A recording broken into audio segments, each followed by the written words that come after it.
You did everything society told you to do.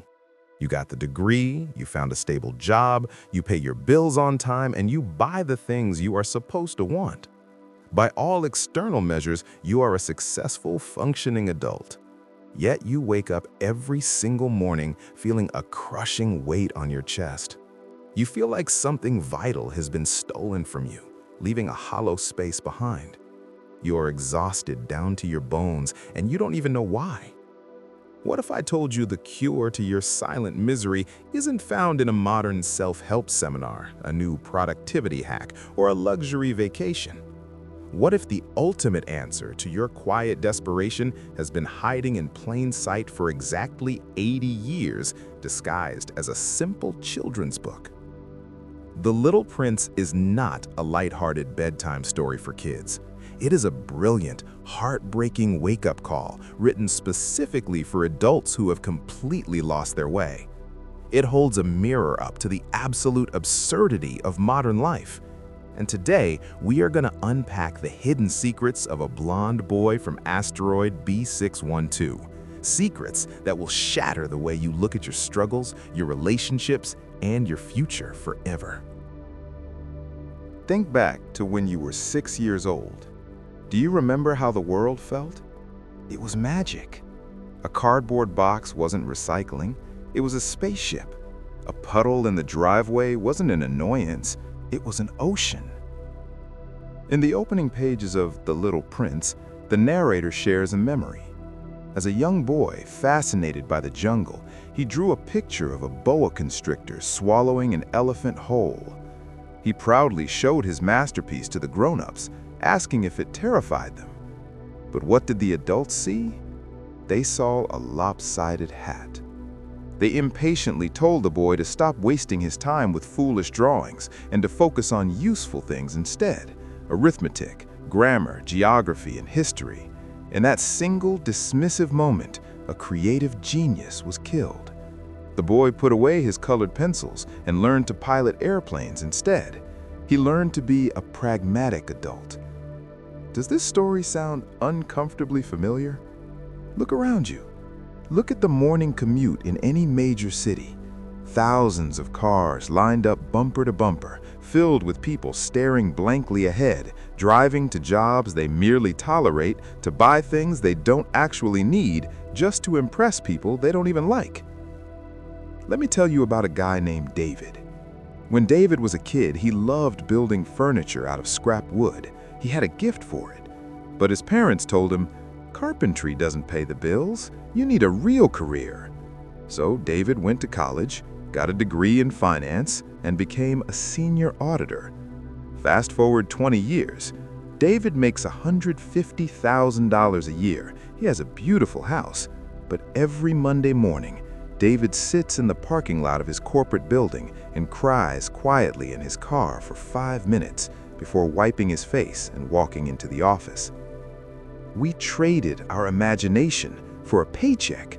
We traded our profound innate joy for a stable credit score. The adult world demands that we measure absolutely everything by numbers. How much does it cost? How much do you make?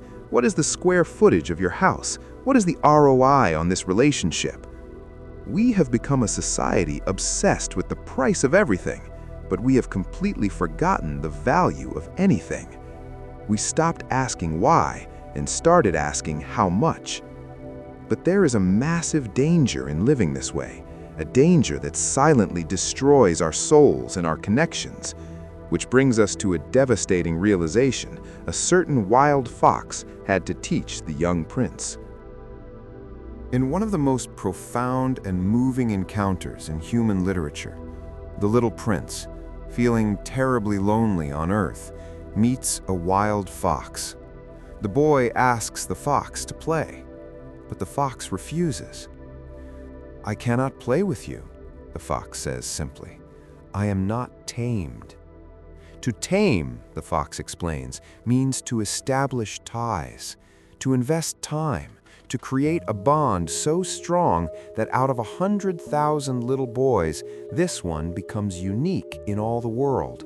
And out of 100,000 foxes, this fox becomes the only one that matters. The prince takes the time. He sits patiently, day after day, getting a little closer, taming the fox. They build a beautiful, irreplaceable bond. But then, the inevitable day comes when the boy realizes he must return to his own planet. He has to leave. Now, I want you to think about how we, as adults, handle this situation. Think about a toxic, draining relationship you stayed in for way too long. Maybe you and your partner hadn't truly spoken in months, sleeping back to back in a cold bed. Or think about that dead-end career you hated but couldn't bring yourself to leave. Why did you stay? You stayed because you had already invested 3 years, 5 years, a decade of your youth into it. You looked at the time, the effort, the money you poured in, and you convinced yourself that walking away meant you were a total failure. You clung to the misery simply because the misery was familiar. You felt you owned that time and couldn't bear to lose the investment. But look at how the fox reacts when the little prince says goodbye. Did the fox throw a tantrum? Did he bitterly complain? Did he beg the boy to stay, holding on to the investment of his time and love? No. The fox wept, but then he smiled.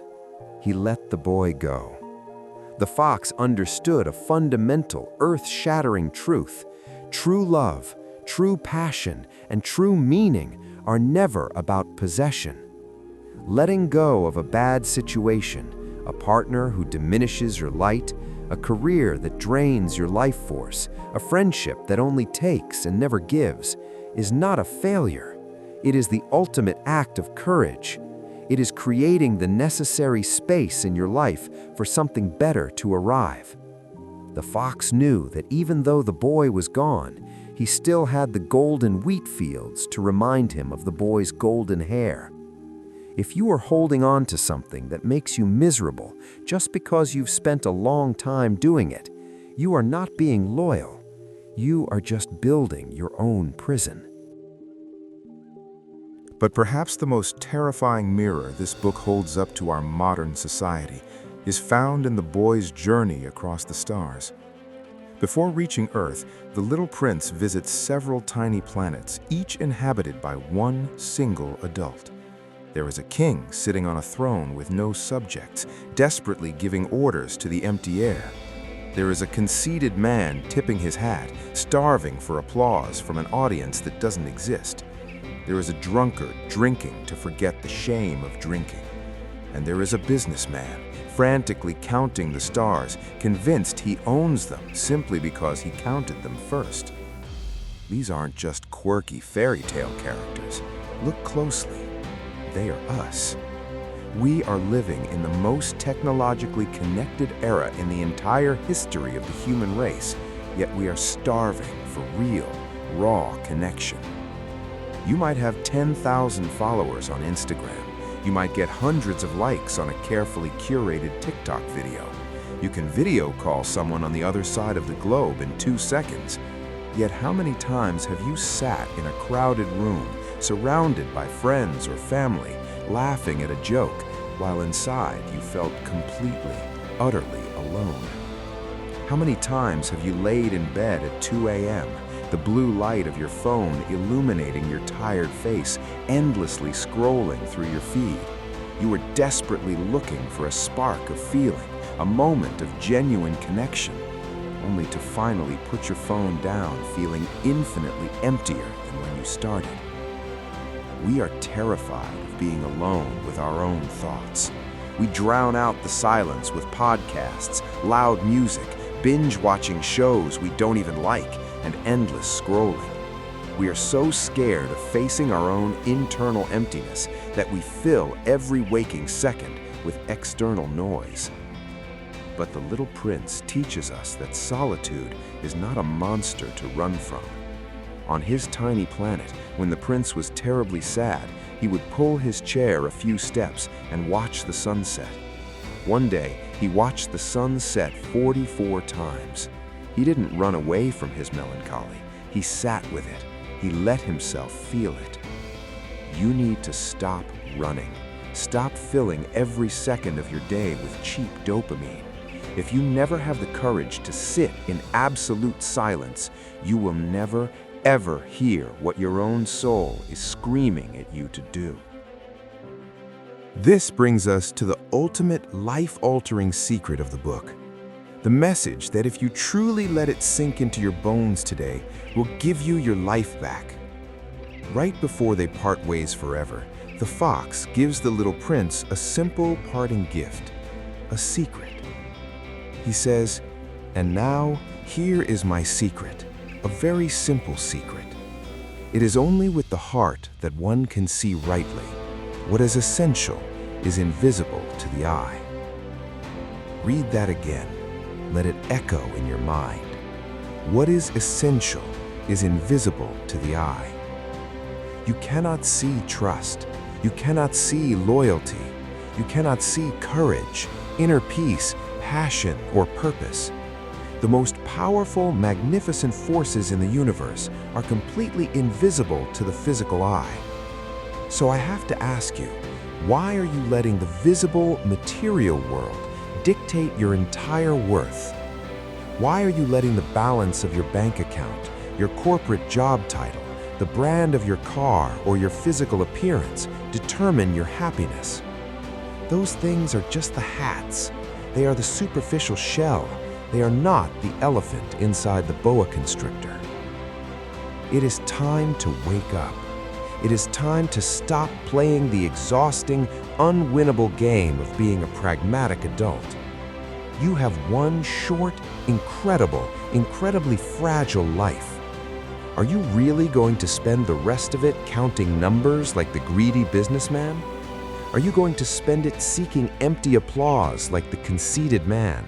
Or are you going to look up at the night sky and actually see the beauty of the stars? Reclaim your inner child. Look at the world with wonder again, even if people call you foolish. Dare to start that creative project you've been terrified to begin. Dare to walk away from the relationship or the job that is slowly draining your spirit. Forgive yourself for the mistakes you made when you were just trying to survive. You are not too late. You are not too broken. The universe is waiting for you to look up. Stop seeing the world through the tired, calculated eyes of an adult and start seeing with your heart. If this message stirred something deep inside you today, if it woke up a part of you that has been sleeping for years, do not let that feeling fade. Hit the subscribe button right now and join our community of thinkers who refuse to live an ordinary, numb life. And right now, before you click away, I want you to go down to the comments and tell me, what is the one invisible thing in your life that you have been neglecting, that you need to start focusing on today? Let's talk about it. Until next time, keep your heart open and never stop looking at the stars.